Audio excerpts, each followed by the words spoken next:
After learning of wife's affair, I destroyed her plans and served the divorce over dinner.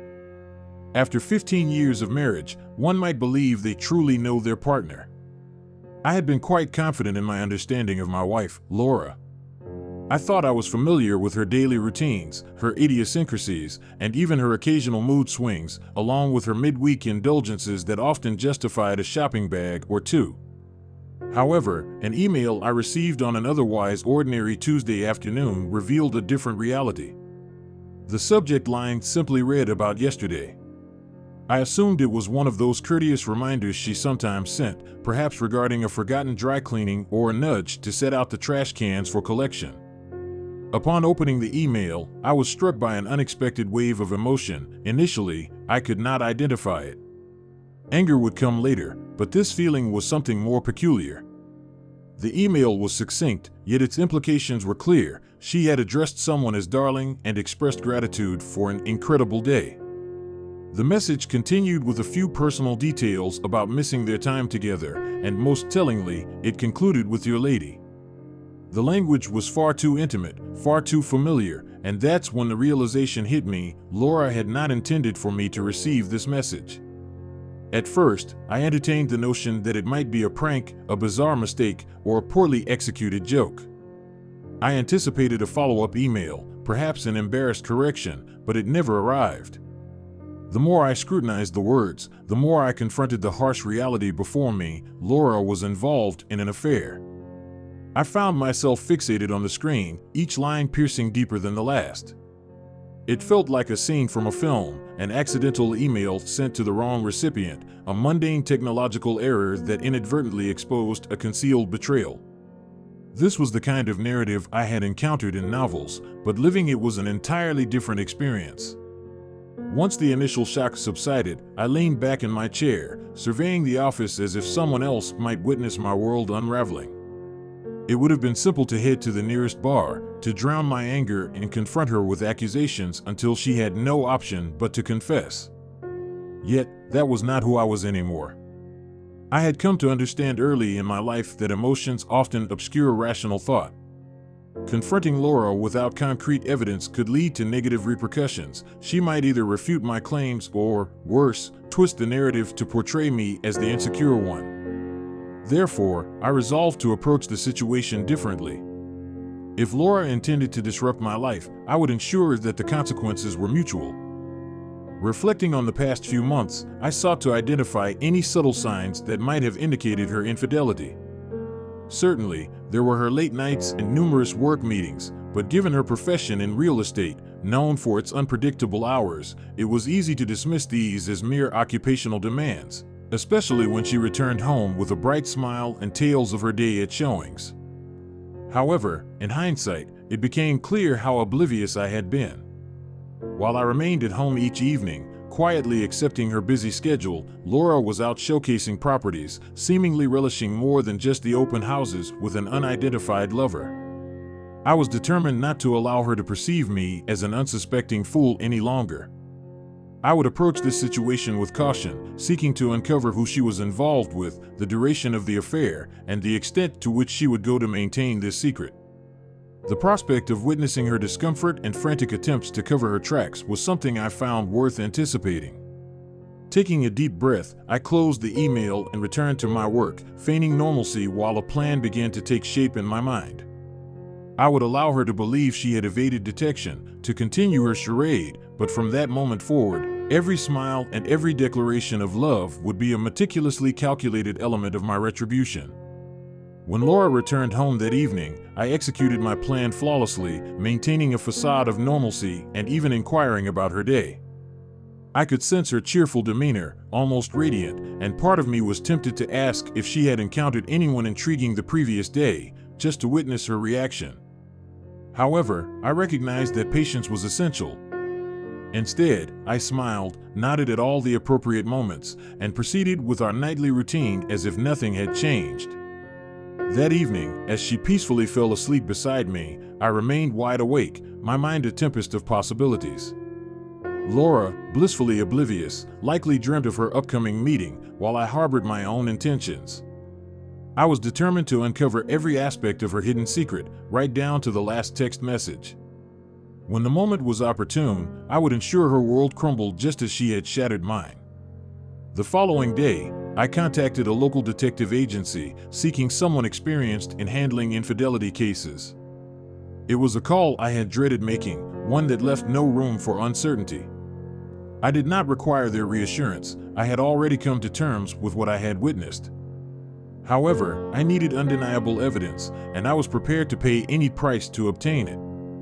The agency assured me they would commence tracking her movements immediately and provide daily updates. The process felt clinical, almost detached, which was precisely what I required. The emotions of anger and hurt were secondary. This was a matter of strategy. Revenge, when executed with precision, would be far more gratifying. The next day, Laura left for work with her customary cheerful farewell and a quick kiss on my cheek, completely unaware that her every move would be monitored. Soon, I would possess all the information necessary to confront her with the truth at a time, place, and manner of my choosing. As I observed her drive away, I recognized that this was merely the beginning of my plan. I had always envisioned detective agencies as the stuff of novels, featuring gritty characters in trench coats, uttering cliches in dimly lit rooms. In reality, it was a sterile office with a friendly receptionist who accepted my payment and assured me they would be in touch. There was none of the drama I had anticipated, but their promise of thoroughness was sufficient for my needs. The subsequent days passed in silence. To an outside observer, nothing had changed. I went to work, returned home, exchanged pleasantries with Laura, and endured her usual recounting of her exhausting day at the office. I found it challenging to suppress my laughter whenever she brought up meetings or clients, especially when she seemed fatigued. I reasoned that her exhaustion likely did not stem from showing houses. Eventually, I received the initial report from the detective, revealing that they had tracked her to a modest motel on the outskirts of town. She had checked in using her maiden name, which struck me with a surge of anger. She wasn't even using our last name. Then came the revelation that truly pierced my heart. She had not gone there alone. A man, slightly older than I, had accompanied her, dressed in business casual attire, the type one might expect to see on a golf course during a Saturday afternoon. The detective provided a photograph, a blurry image of him with his arm around her waist, while Laura looked up at him with a smile I had not seen in years. The man was identified as Greg Winters, a mid-level financial advisor residing just a few streets away. I recognized him vaguely. We had exchanged nods at neighborhood gatherings and engaged in small talk at the occasional backyard barbecue. I had never perceived anything remarkable about him, yet here he was, significant enough to transform my wife into someone I barely recognized. I spent hours scrutinizing that photograph, committing every detail of their body language to memory, the familiarity, the ease with which they interacted, Laura practically radiating joy as if they had not just entered a disreputable motel. I was torn between feelings of disgust, betrayal, and sheer foolishness. She had been conducting an affair practically in our own backyard, and I had been oblivious. I contacted the detective once more and, without hesitation, requested further information. I wanted to uncover everything: the duration of this affair, their meeting places, and how many client dinners had actually been covert meetings with Greg. The detective hesitated, suggesting that we had sufficient information, but I insisted, emphasizing my desire for every minute detail, no matter how trivial. I needed to grasp the entire situation, and the subsequent days proved to be revealing. Each night, I received updates that felt like a punch to the gut. For them, it had become a routine. The detective informed me that they met almost every Wednesday, slipping away from their homes to various locations, a park in a nearby town, a secluded beachside cafe, and most predictably, the shabby motel by the airport. It was as if they had created an entirely separate world, a parallel universe that existed just outside my own. To exacerbate my pain, they had developed a specific routine, seemingly perfected over months. I came across photographs of them laughing, walking hand in hand, their heads leaning close together. There was a familiarity in their interactions, the kind that I had believed was exclusive to our marriage. On the third day of surveillance, the detective presented me with a comprehensive report in a manila envelope, accompanied by a thumb drive. The drive contained video footage of them in the motel lobby, sharing a brief kiss and laughing before ascending the staircase. I did not watch the entire recording, only enough to confirm what I had already suspected. Greg was not merely a fleeting crush or a passing fancy, he was Laura's boyfriend. He was the man she had chosen over her devoted husband. Despite the anger this revelation stirred within me, my determination only grew stronger. If anything, this information simplified my plan. I had gathered all the necessary details, every piece of evidence, every meeting place, and every display of affection meticulously recorded and organized. Laura was evidently convinced that I would remain unaware indefinitely. She was prepared to jeopardize our marriage based on my perceived naivety. I, however, was more than ready to take advantage of that gamble. When the following Wednesday arrived, it required all my self-restraint not to confront them at the motel myself. I yearned to face them both immediately, to witness their expressions as they realized their deception had been uncovered. Yet, I refrained, understanding that it would be too simple for her to twist this into an innocent misunderstanding if I acted too soon. The execution had to be flawless. As I drove home that evening, I reflected on how much Laura had taken for granted. She likely believed I would never uncover her true nature. I recalled the small details, the anniversary dinners, her genuine surprise at the jewelry I had given her over the years, and her carefree laughter during our family gatherings. All of it was a facade, meticulously crafted to keep me complacent, and it had succeeded. I parked in the driveway and took a moment to steady myself. If I were to carry out my plan, I could not afford to let my composure falter. Upon entering the house, I greeted Laura as I typically would and placed a quick kiss on her cheek. She looked up, smiled, and for a fleeting instant, I thought I detected a hint of guilt, but it disappeared as swiftly as it had come. "Long day?" I inquired, maintaining a light tone. She sighed and nodded. "Yeah, another long one." That smile returned, a subtle trace of satisfaction lingering on her lips. I nodded in sympathy, concealing my disdain beneath a facade of mild curiosity. "I can imagine those late nights must really take a toll on you," I remarked, allowing the comment to linger as I assessed her reaction. Laura, however, did not falter. She merely shrugged, a quick dismissive gesture as if I had inquired about the weather. I observed her closely as she moved about the kitchen.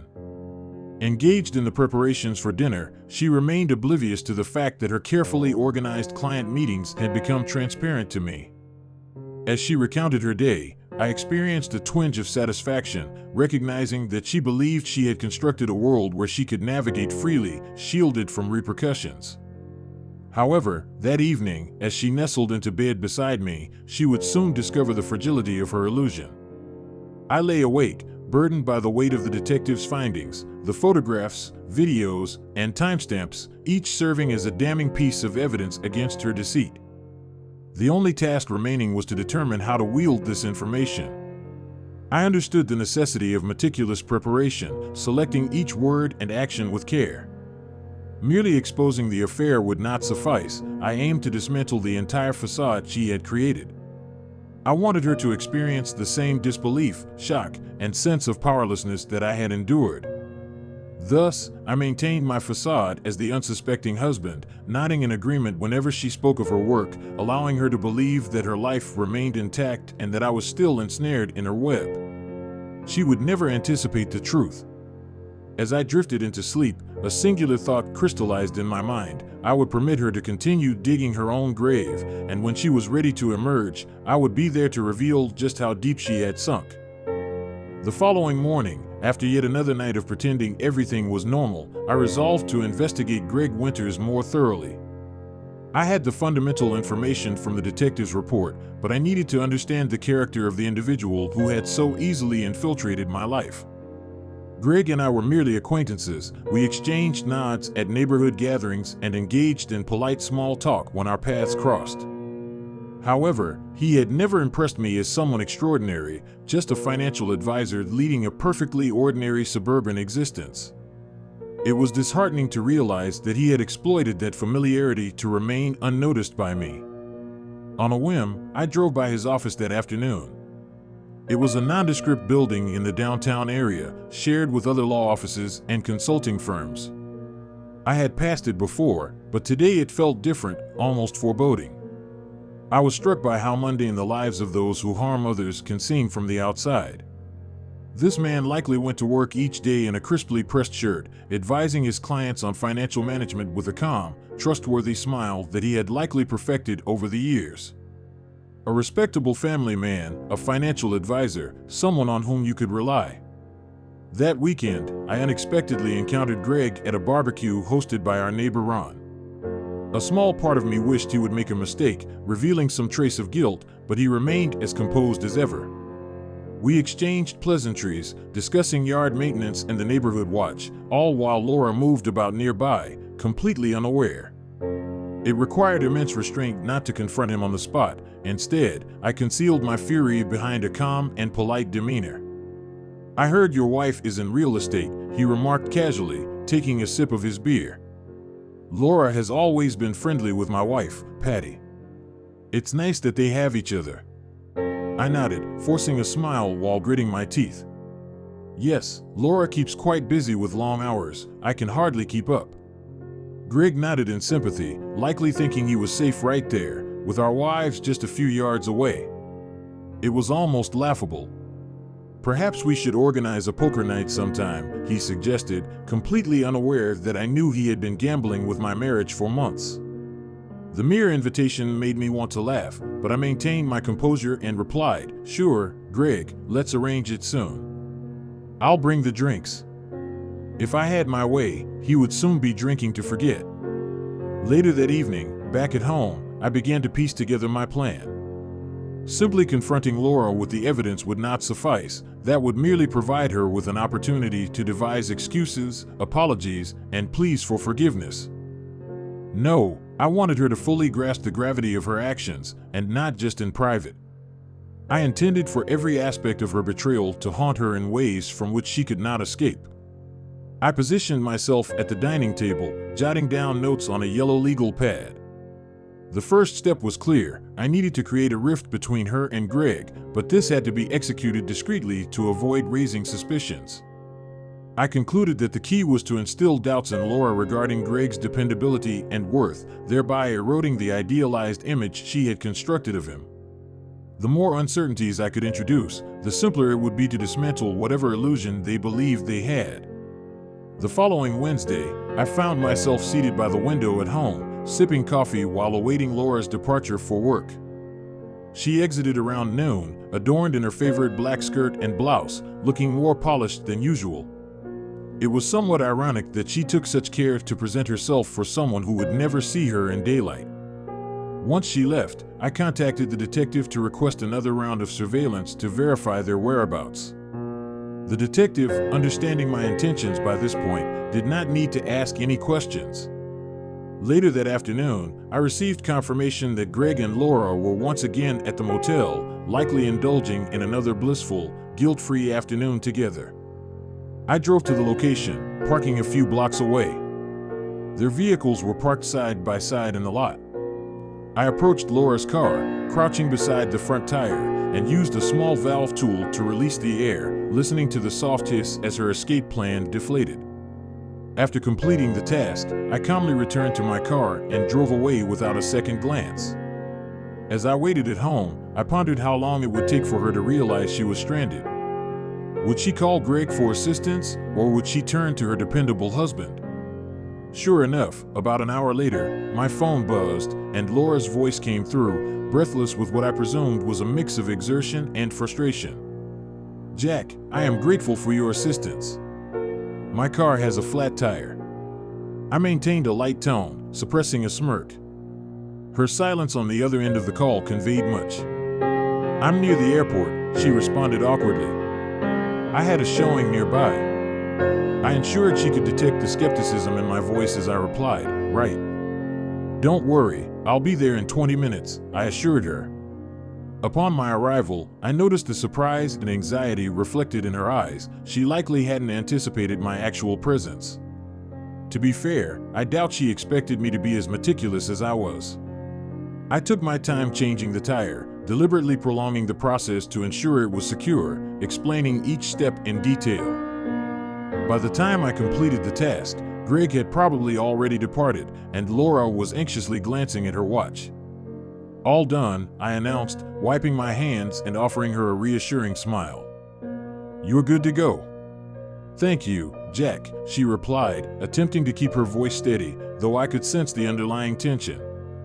She avoided my gaze, nervously fiddling with her keys. "No problem," I responded, relieved that I was nearby to assist. "What a coincidence, right?" Laura managed a tight-lipped smile, and I recognized that I had left her with lingering doubts, a question mark that would resonate in the quiet moments that followed. The next time she contemplated the idea of slipping away, she would have to consider whether I would appear again, and that was merely the beginning. Over the following days, I meticulously outlined the next phase of my strategy, ensuring that she remained uncertain. I intentionally returned home earlier, prepared dinner, and tidied up the house, providing her with no reason to suspect that I was onto her. I even surprised her with a lavish bouquet of flowers at her office, which completely took her by surprise. "You didn't have to do that," she remarked that evening, offering a smile that I would have believed to be sincere had I not been aware of the truth. "Why not?" I replied with a casual shrug. "I just wanted to show you how much I value you." For a brief moment, her smile faltered, and I detected a hint of guilt in her eyes, but she quickly regained her composure, murmuring a thank you as she placed the card into her purse. By the end of that week, it was evident that my actions were having an impact. Laura appeared more tense than usual, increasingly withdrawn, as if she were anticipating an inevitable revelation. I made it a point to observe her closely, noting the subtle changes in her behavior, the way she hesitated before responding to questions, and the way she glanced at her phone, as if expecting something to occur. For the time being, I was satisfied to keep her in suspense. With each act of kindness, each lingering embrace, and gentle smile, I was tightening the noose, ensuring that when the moment arrived, she would fully comprehend the extent to which she had been manipulated, and I was certain that once she realized, there would be no escape for her. The more I observed Laura, the more intriguing her reactions became. It resembled watching a child attempting to conceal a falsehood. Each movement was just a touch too cautious, and every smile appeared slightly forced. She likely believed she was successfully masking her anxiety, yet I perceived everything, and it was unfolding perfectly. As Wednesday arrived, I positioned myself by the window in our living room, feigning interest in a book while, in truth, I was monitoring her car as it exited the driveway. She wore a navy blue dress that I had gifted her last Christmas, her hair elegantly pinned up, presenting herself as if she were about to meet a significant client. In a sense, she indeed was. I observed her vehicle vanish around the corner before I picked up my phone to make a brief call to the detective agency. They had already verified her meeting with Greg for that day, but I sought more than mere photographs. I required them to investigate further, to follow her inside and document everything. The individual on the other end assured me he would make the necessary arrangements, albeit for an additional fee. "Money is no object," I responded, "just ensure I receive all the information." Earlier that morning, I had contacted the motel where their meeting was scheduled, posing as someone needing to book a room for a business trip. The manager was eager to assist and provided me with all the pertinent details, including the name of the receptionist on duty and the ease with which their computer system could be accessed with the right incentive. A little extra cash persuaded him to allow the detective to install a discreet hidden camera in the room reserved by Laura and Greg. This setup would be temporary, of course, just sufficient to capture their clandestine affair in high definition. That evening, after yet another night of maintaining the facade of normalcy, I received the footage in a secure online file from the detective agency. I poured myself a drink, settled into my chair at the computer, and clicked on the video. There they were, sitting closely together, engaged in an intimate conversation as if they were the only two individuals in existence. Greg was laughing, his hand resting on her knee, while Laura looked at him with an expression I had not witnessed in years. They appeared genuinely happy, so at ease with one another that it was almost painful to observe. However, it was the way she gazed at him that hurt the most, that soft, adoring look she once reserved solely for me. I allowed the video to continue, capturing moments I knew would hold significance later. There was something profoundly satisfying about watching them, completely unaware of the camera, oblivious to the fact that their little world was being recorded. Each glance, each touch, each whisper served as a piece of ammunition that would prove useful in due time. When Laura returned home that evening, she greeted me with her customary warmth, a slight smile gracing her lips. I found myself wondering if she realized how transparent she had become, how every gesture betrayed her. She attempted to maintain a facade of normalcy, inquiring about my day and mentioning vague details about hers. It almost amused me how she neglected to provide specifics, relying on the assumption that I remained as oblivious as ever. I returned her smile, nodded, and engaged in small talk. "You've been busy lately," I remarked casually, observing her reaction closely. She hesitated for just a moment too long before forcing a quick smile. "Yeah, real estate's like that sometimes, feast or famine, right?" I replied, feigning interest in a magazine. "Well, I hope your client appreciates all the hard work you're putting in." I thought I detected a flicker of guilt in her expression, but she swiftly masked it, dismissing my comment with a laugh. I chose to let it slide, fully aware that every word and glance was merely adding fuel to the fire I was building beneath her. By the conclusion of that week, I resolved it was necessary to intensify my efforts. I aimed to create a rift between her and EGO, illustrating that her seemingly flawless fantasy was beginning to unravel.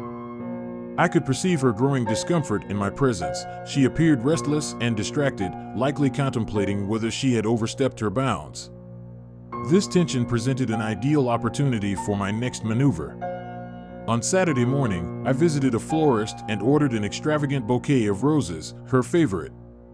I ensured they would be delivered directly to her office, accompanied by a handwritten note that read, "For my one and only, forever yours, Jack." That evening, she returned home with the bouquet in her arms, smiling yet evidently on edge. She placed the flowers on the counter and embraced me, her tone overly appreciative as she remarked, "You didn't have to do this." I responded with a composed smile, stating, "I merely wanted to remind you of how much I value you. It has been a hectic few months for both of us." She gazed at me for a moment longer than necessary, as if searching my expression for something. Perhaps she was questioning whether I was aware of her situation or feeling a hint of guilt. Regardless, her reaction was worth every penny spent. As the days progressed, I observed her checking her phone with increasing frequency, texting with a slight frown, indicating that something was troubling her. It wasn't long before I intercepted a message exchanged between her and Greg. My strategy of using flowers and affection had successfully infiltrated their relationship, revealing fractures in her seemingly perfect affair.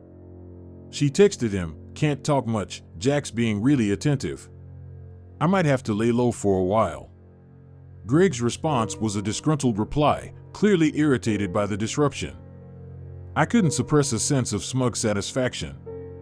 I allowed him to remain in his own thoughts, believing this was merely the beginning of the situation, yet I was far from finished.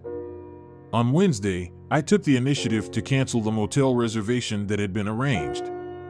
I called under Greg's name, requesting the release of the room due to an emergency, and then calmly ended the call. When Wednesday arrived, Laura left for her usual showing, and I observed her departure, fully aware of her destination and the surprise that awaited her upon discovering there was no room reserved. I envisioned her expression, the irritation, and the mental gymnastics she would have to perform, perhaps questioning whether Greg had made an error.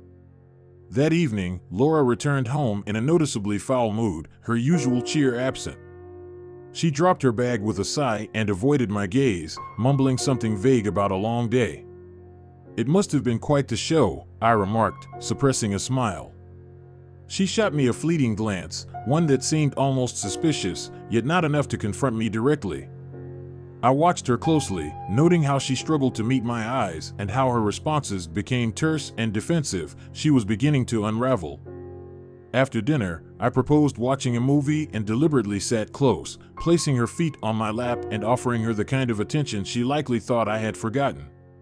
She appeared taken aback, her glances uncertain as if she were attempting to assess my motives.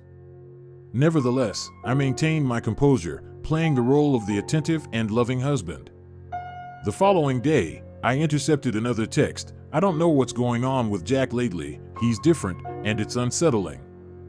Greg's response was predictably self-absorbed. "It's probably just a phase. Let's meet on Friday instead." The simplicity of his reply brought a smile to my face.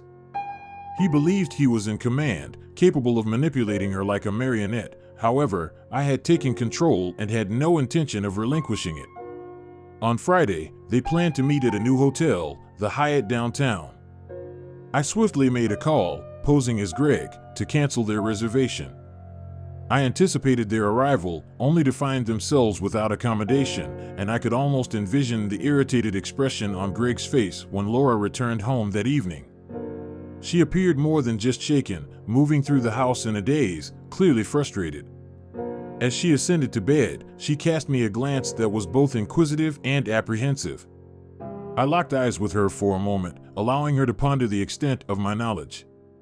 I sensed the power dynamic shifting, tilting in my favor with each passing day. The walls were closing in on her, and she was acutely aware of it, yet I was not prepared to release her from this predicament. No, my plans were just beginning, for this was not merely about ending the affair, it was about reclaiming what she had taken from me, piece by piece. When I was finished, she would fully comprehend the magnitude of her loss. By the following week, I could observe Laura beginning to unravel. Her once casual glances at her phone had transformed into anxious checks every few minutes, as if she were awaiting a message to soothe her nerves. She had started to avoid eye contact and seemed distracted, struggling to maintain a conversation with me and her clients. Her dinners with Greg were becoming shorter and less frequent, as he appeared to be losing patience. Their meetings had diminished, partly due to my meticulous orchestration of a series of minor yet relentless disruptions. Each disruption seemed insignificant on its own, but I understood that they were cumulatively creating fractures in the illusion Laura and Greg had built. With every act of sabotage and every foiled plan, those fractures were widening. This past Wednesday, I conceived the idea of orchestrating a more public scenario for Greg and Laura. If they intended to engage in their little affair around town, I would ensure they had an audience. From intercepting Laura's messages, I learned that she and Greg had arranged to meet at a park approximately 20 miles outside the city, away from any prying eyes. Consequently, I decided to drive there myself, parking in the same lot while remaining out of sight. I observed as they arrived, with Greg's arm casually draped around Laura's waist as they walked toward the trails, resembling any affectionate couple. Had I not been aware of their true intentions, I might have mistaken them for two lovebirds enjoying a midweek picnic. Once they ventured down the trail, I approached Greg's vehicle and discreetly placed several sticky notes on his windows, each inscribed with the message, "Someone is watching you." This subtle gesture was designed to strike a chord. Upon their return, he would have to remove each note, instilling a sense of paranoia that their clandestine activities were not as private as they believed. That evening, I intercepted a message from Greg to Laura expressing concern about the risks involved, suggesting they exercise greater caution. Laura's reply was filled with desperation, even bordering on pitiful, as she pleaded, "Please don't say that, I don't want to stop seeing you." It was gratifying to witness her anxiety, fully aware that she was grappling with the consequences of my actions. I could almost sense the fear emanating from their texts as they scrambled to devise a plan to continue their affair. However, my intentions were far from complete. This was merely the beginning of their unraveling. The following day, I initiated my next strategy, this time focusing directly on Laura. I had arranged for her sister, Megan, to make a surprise visit over the weekend. Given their close relationship and the infrequency of Megan's visits, I called her on Wednesday evening, adopting the role of the considerate husband, and casually mentioned that Laura would be delighted to have her stay for an extended weekend. Megan consented without a moment's thought, unaware of the turmoil I was about to unleash. On Friday morning, as Laura prepared to leave for a meeting, I casually dropped the news. "By the way, your sister is coming into town this weekend," I mentioned over breakfast, maintaining a nonchalant demeanor. "She plans to stay here until Sunday." Laura halted, her coffee cup suspended mid-air, clearly taken aback. "This weekend?" she stammered, visibly unsettled. "Yes, she called yesterday. I thought it would be a pleasant surprise," I replied, my smile concealing my true intentions. I could see the wheels turning in her mind as she quickly realized that her plans with Greg would need to be postponed once more. She managed a smile, uttering something about how lovely it would be to spend time with her sister, but I recognized the underlying fury masked by her polite facade. This was precisely the reaction I sought. As if on cue, Megan arrived that afternoon, brimming with enthusiasm and entirely unaware of the tension her visit was creating. Laura was compelled to play the role of the gracious host, smiling and engaging in conversation while struggling to suppress her frustration. At one point, when Laura stepped away to take a call, I caught a glimpse of her on the patio, speaking in hushed tones to Greg. She had been attempting to reach him since the morning to rearrange their plans, but he had remained unresponsive, likely just as annoyed as she was. I observed her pacing, her voice dropping to a near-desperate whisper. "It's just one weekend, Greg," I heard her say. "I can't just tell her to leave." I watched as her shoulders sagged in resignation, and she nodded before ending the call, her expression a blend of anger and disappointment. Meanwhile, Megan was her usual exuberant self, and I played my role as the devoted husband, preparing a lavish dinner, keeping the conversation light, and noting how Laura's discomfort intensified with each passing hour. It was evident that she could not relax, her mind preoccupied with the disintegration of her plans right before her eyes. The following morning, I decided to escalate my efforts. Having spent several days experimenting with Laura's phone to find a method to disable it at critical moments, today marked my first significant trial. I replaced her phone battery with a non-functional one and waited, fully aware that when she inevitably attempted to reach Greg, she would discover her phone was inoperable. As anticipated, around mid-morning, she descended the stairs, visibly frustrated and clutching her unresponsive device. She muttered about needing to charge it, and I felt a sense of satisfaction as her plans to contact Greg fell apart. "You can use the landline," I suggested, concealing my smirk. She dismissed my offer with a wave. "It's fine, I'll charge it later," she replied curtly, clearly annoyed but trying to maintain her composure in front of Megan. Throughout that weekend, Laura found herself unable to reach Greg, compelled to maintain a facade for her sister. Meanwhile, Megan was blissfully unaware of the turmoil she had inadvertently contributed to. As the weekend progressed, I observed Laura becoming increasingly agitated, her smiles appeared forced, and her laughter lacked authenticity. On Sunday evening, after Megan finally departed, I discovered Laura in the kitchen, leaning against the counter, her expression a mix of exhaustion and frustration. "Tough weekend?" I inquired lightly, observing her closely. She shot me a look that was part exasperation, part defeat. "Just busy," she replied, struggling to meet my gaze. I offered her a sympathetic nod, my tone laced with feigned innocence. "Well, I'm glad Megan could visit. You two don't see each other often enough." Yeah, it was nice," she said, her voice lacking any real conviction. I could see the cracks beginning to show, her patience wearing thin. She was ensnared in a game she was unaware she was playing, and I relished every moment of it. Later that night, after she had gone to bed, I reviewed the landline recording, my little safeguard in case she attempted to call Greg from the house phone. As expected, I found a call from Sunday morning at 7 a.m.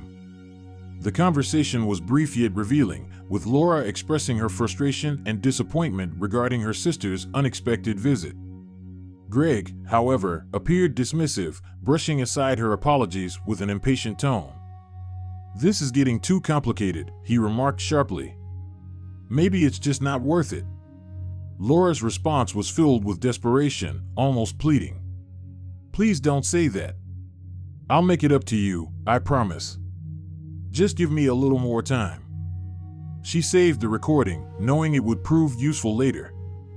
Greg's patience was evidently wearing thin, and Laura began to panic, desperately trying to maintain control over the fragments of her affair. The following Monday, I intercepted another text from Greg. "I'm not sure we should keep doing this. It's getting too risky, and your husband seems different." Laura's reply was frantic, a stark departure from her usual composed demeanor. "Please don't end this. It's just a rough patch. I can make it work, I promise." Greg's response was curt, almost cold. "I'll think about it." Laura's once ideal affair was slipping away, and I observed as each piece fell apart.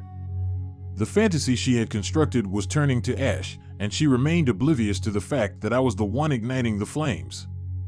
When she returned home that evening, I deliberately sat beside her on the couch and turned on her favorite show.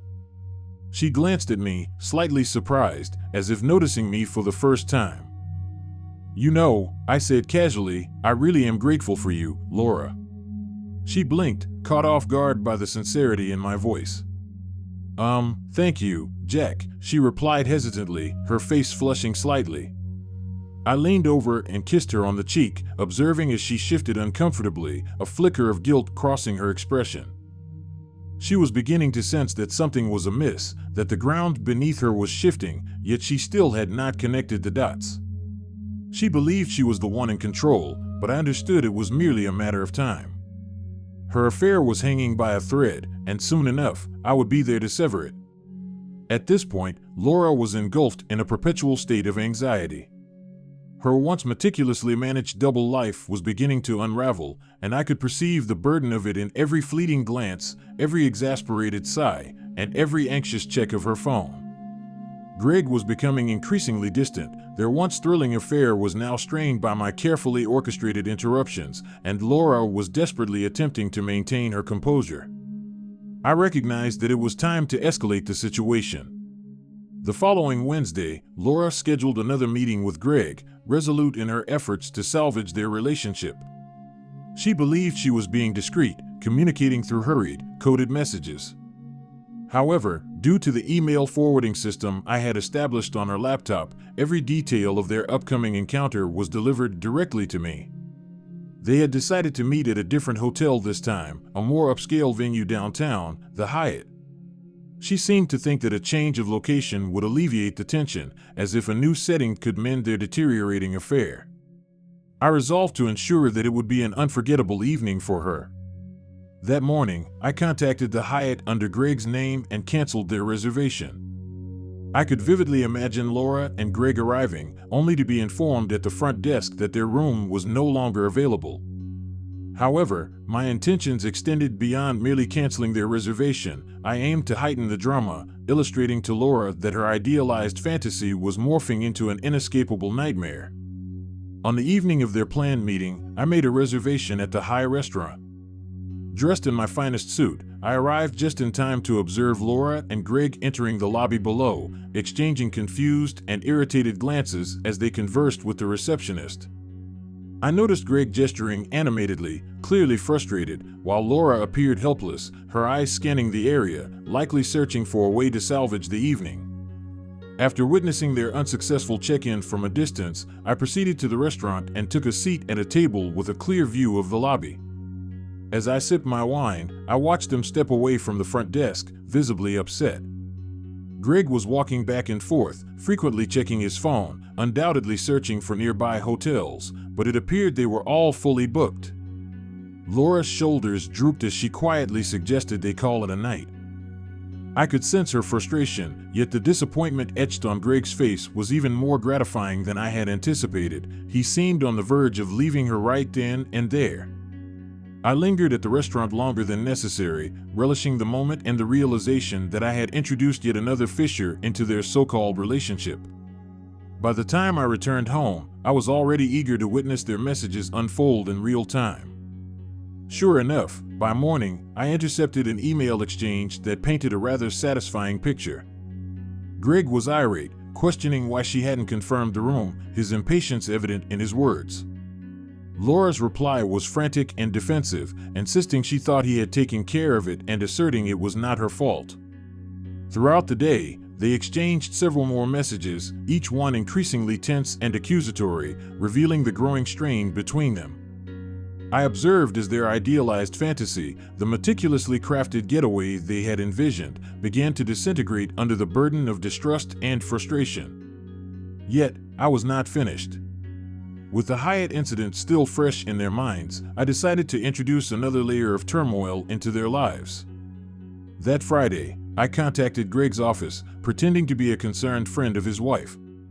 I insinuated that he had been seen with another woman and suggested that his behavior warranted scrutiny.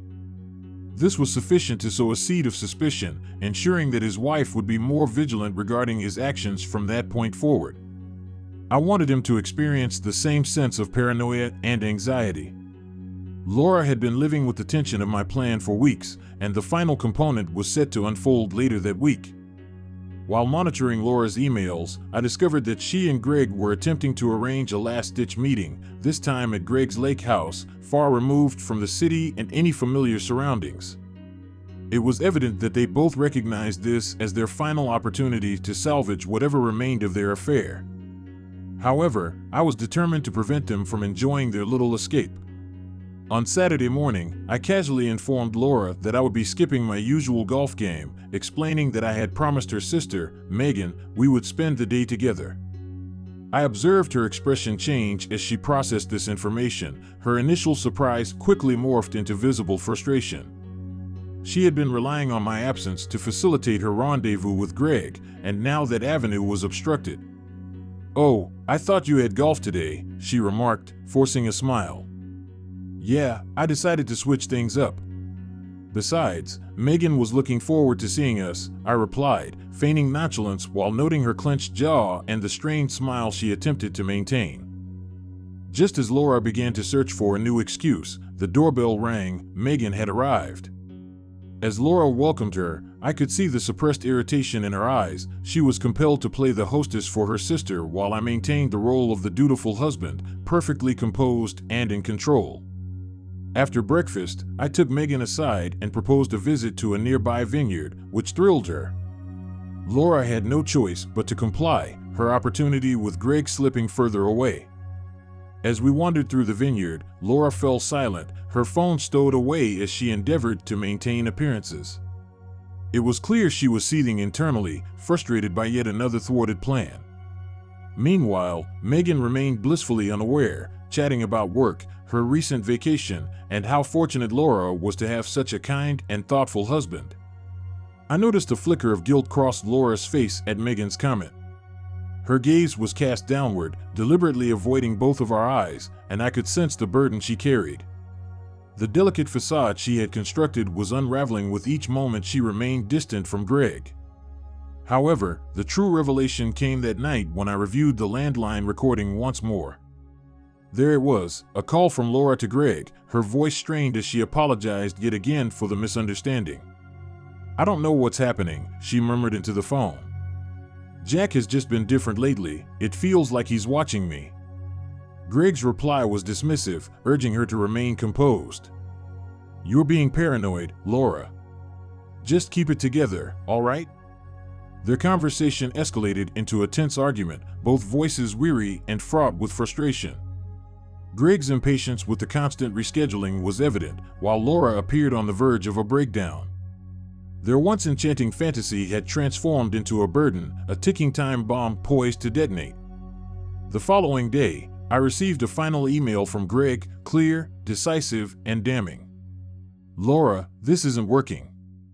I think it's best we create some distance. This situation has become overwhelming." In an instant, the illusion crumbled.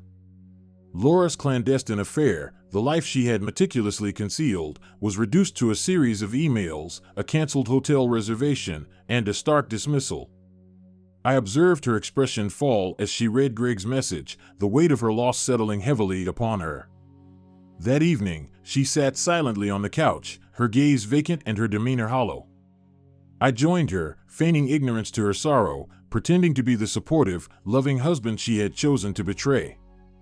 "Are you all right?" I inquired gently, masking my true feelings. She nodded, forcing a smile. "Yeah, just a rough day." I nodded in response, and she leaned into my shoulder, seeking comfort she no longer deserved. Yet, I did not mind. It was precisely where I wanted her, alone, vulnerable, and acutely aware of what she had sacrificed. I sat beside her, a small, satisfied smile gracing my lips as I held her close, fully aware that everything was falling into place.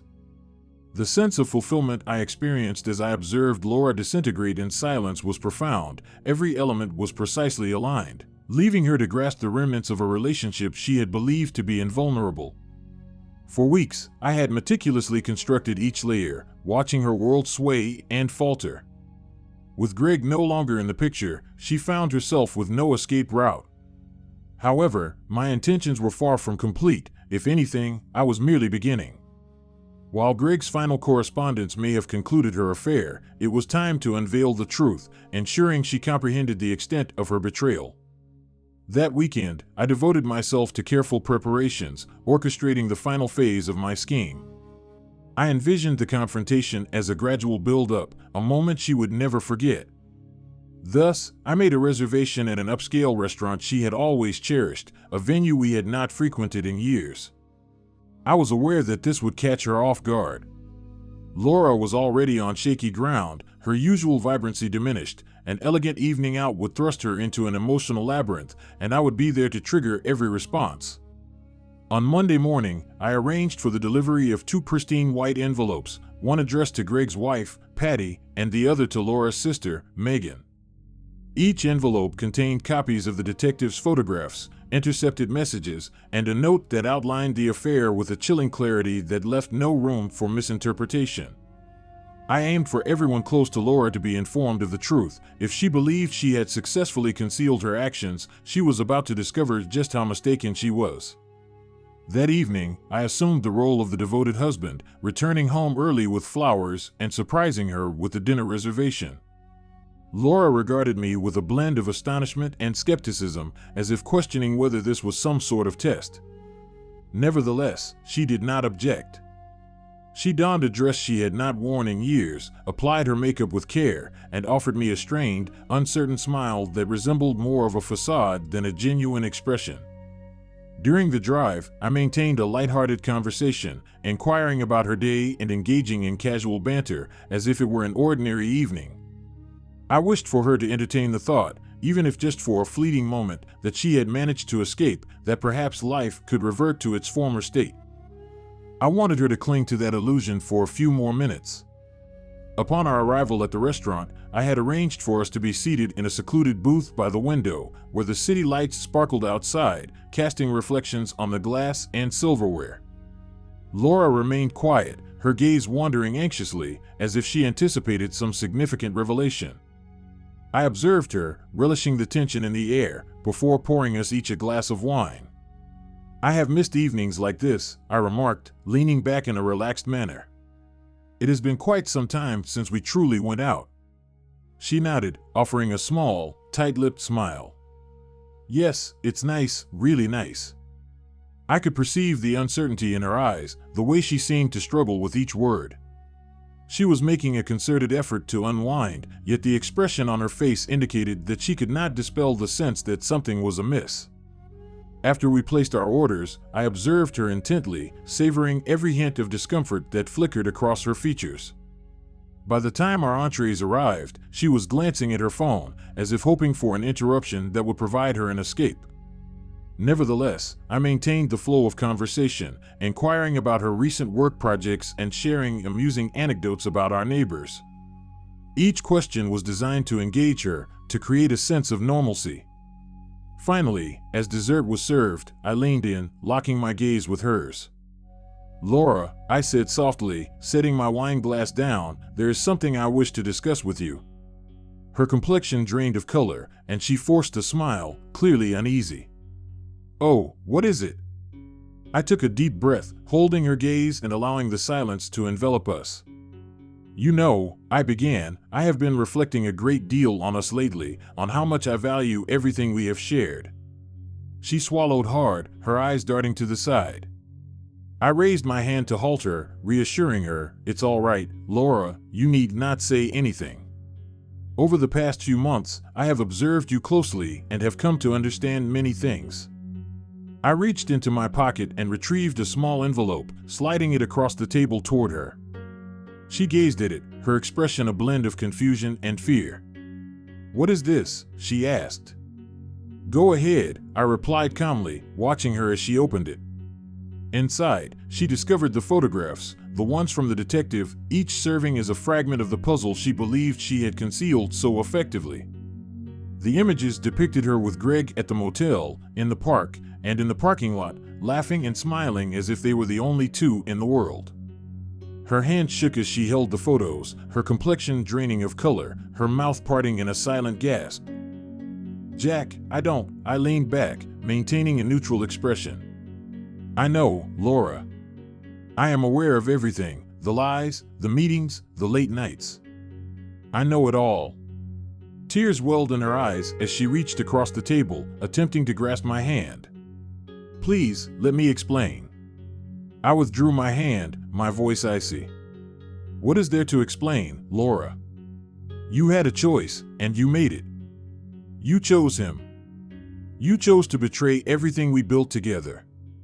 She stuttered, her voice breaking. "Jack, I'm so sorry." I was confused. I interrupted her, my tone low and controlled. "Do not insult me. You were fully aware when you sneaked around, sent texts, and hid hotel reservations.